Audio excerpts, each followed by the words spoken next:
Good morning बच्चों, कैसे हैं आप लोग। आज हम लोग फिर से मिल रहे हैं, काफी दिनों बाद मिल रहे हैं और मैं आपके सामने एक नया टॉपिक लेके आई हूँ।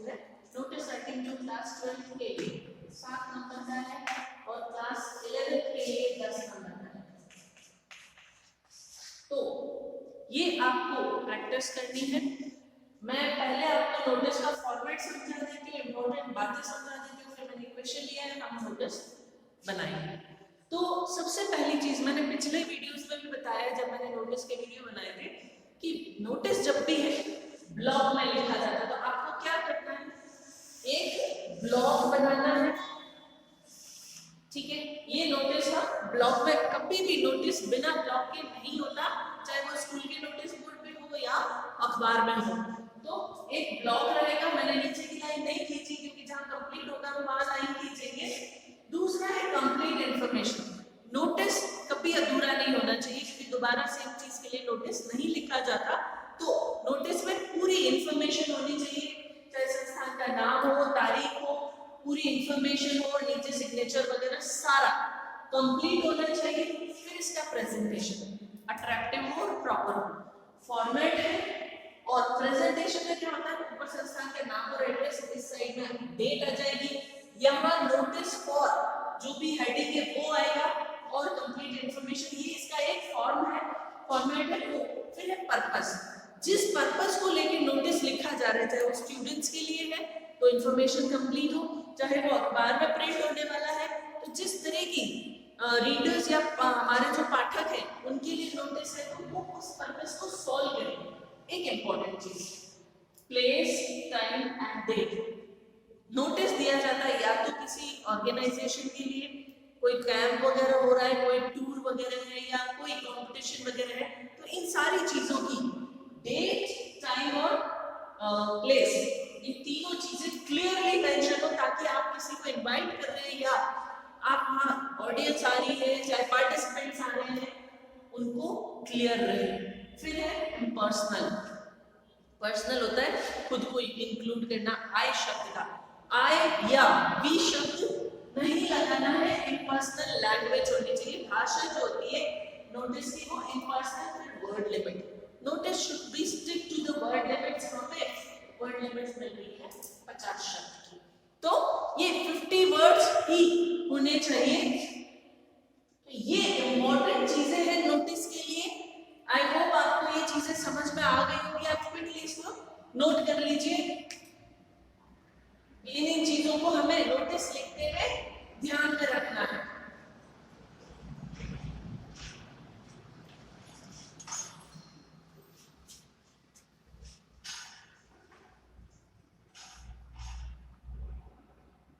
आई होप आपने नोट कर ली होगी। तो मैं आग्रह कर रही हूँ कि ब्लॉक जो है ये छोटा है, इसमें पूरा नोटिस नहीं आएगा, तो मैं इसको बड़ा बनाने वाली हूँ।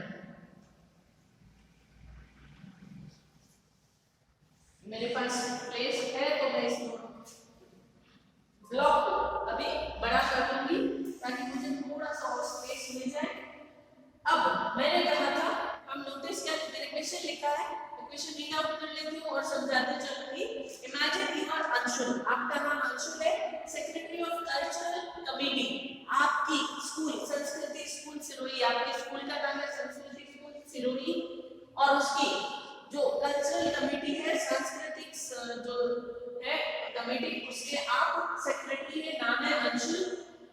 Right a notice in about 50 words, 50 शब्दों में नोटिस लिखना है। Informing the students about singing competition, आपके स्कूल में एक सिंगिंग कंपटीशन आप ऑर्गेनाइज करवाने जा रहे हैं तो बच्चों को इस सब के बारे में बताना है। तो मैंने कहा था कि एक क्लियर फॉर्मेट होता है, हमने ब्लॉक बना रखा है। अब ऊपर आएगा संस्थान का नाम या स्कूल का नाम,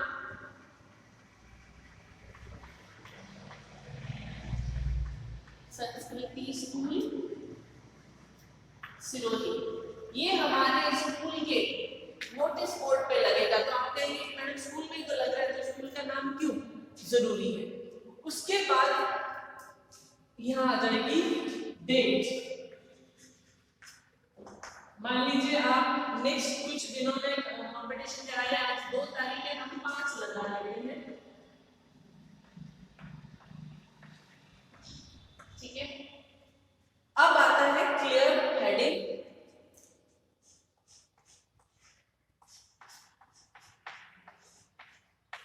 नोटिस, ये इसका हेडिंग हो गया।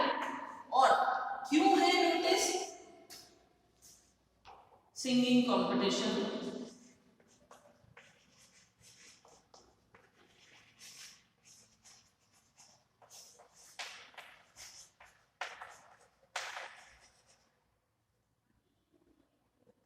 For students. ये हमने इस नोटिस को हेडिंग दी है। अब हम इसको अंडरलाइन कर देंगे। ठीक है, ये सबके लिए इतना तो जरूरी है। अब हम नीचे लैंग्वेज में आते हैं। The cultural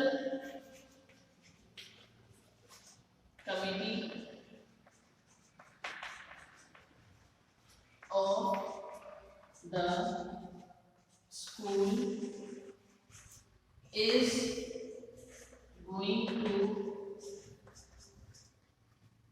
arrange for a singing competition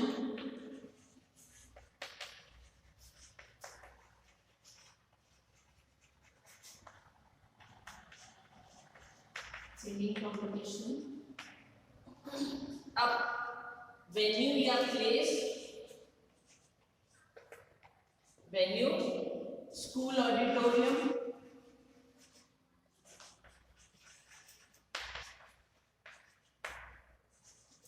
school auditorium. Date, मान लीजिए 5 तारीख को हम नोटिस दे रहे हैं तो 10, 12, 20, 20। टाइम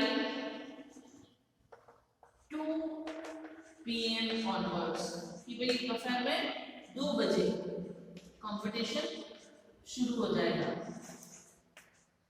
अब नीचे लिखेंगे इंटरेस्टेड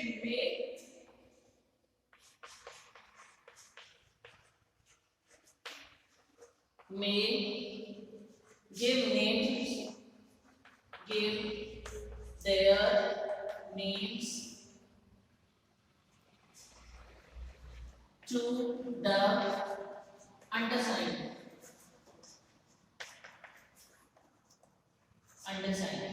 ठीक है, ये नोटिस हो गया। आप इसको क्विकली लिख लीजिए, फिर मैं इसको रन करने वाली हूँ।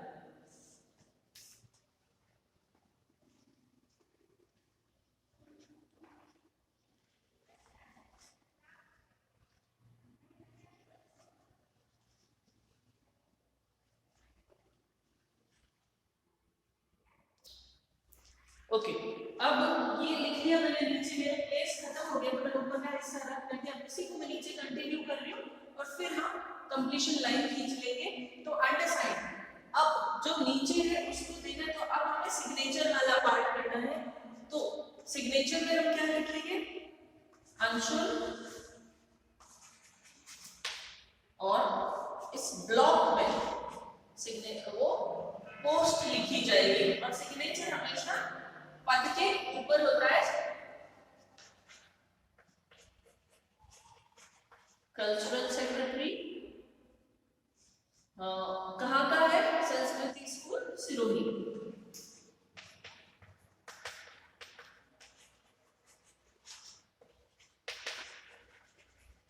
अब इसमें एक चीज, जैसे हमने 10 तारीख को लास्ट डेट भी असाइन कर सकते हैं कि अंडरसाइन बाय।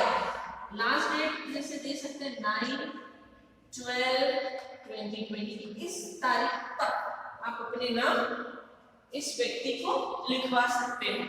तो ये हमारा नोटिस हुआ। अब मैंने कहा था कि हम जब भी होगा नोटिस कंप्लीट होने पर नीचे की फाइनल लाइन खींचनी है, तो हम ये नीचे की फाइनल लाइन खींच देंगे। तो यहाँ आके हमारा ब्लॉक पूरा हुआ और नोटिस कंप्लीट हुआ। आई होप आप लोगों को ये समझ में आ गया होगा।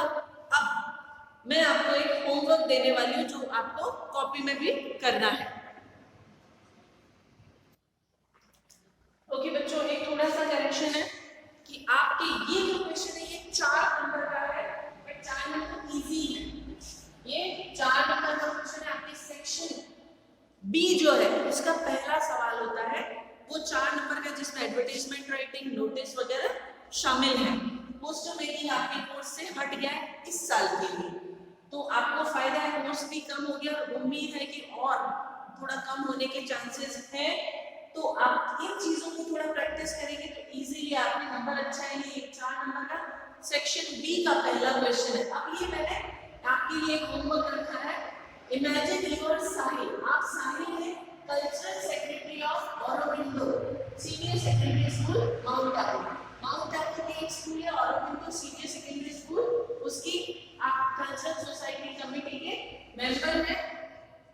Your school is going to arrange for a solo and group dance competition। आप competition singing का नहीं है, आप dancing competition है, चाहे वो solo या group हो। draft a notice in about 50 words, और अब आपको लगभग 50 शब्दों में notice draft करना है बच्चों के लिए जो स्कूल नोटिस बोर्ड पे लगेगा। ओके बच्चों, stay tuned with me, हम नेक्स्ट क्लास में फिर मिलेंगे। Thank you.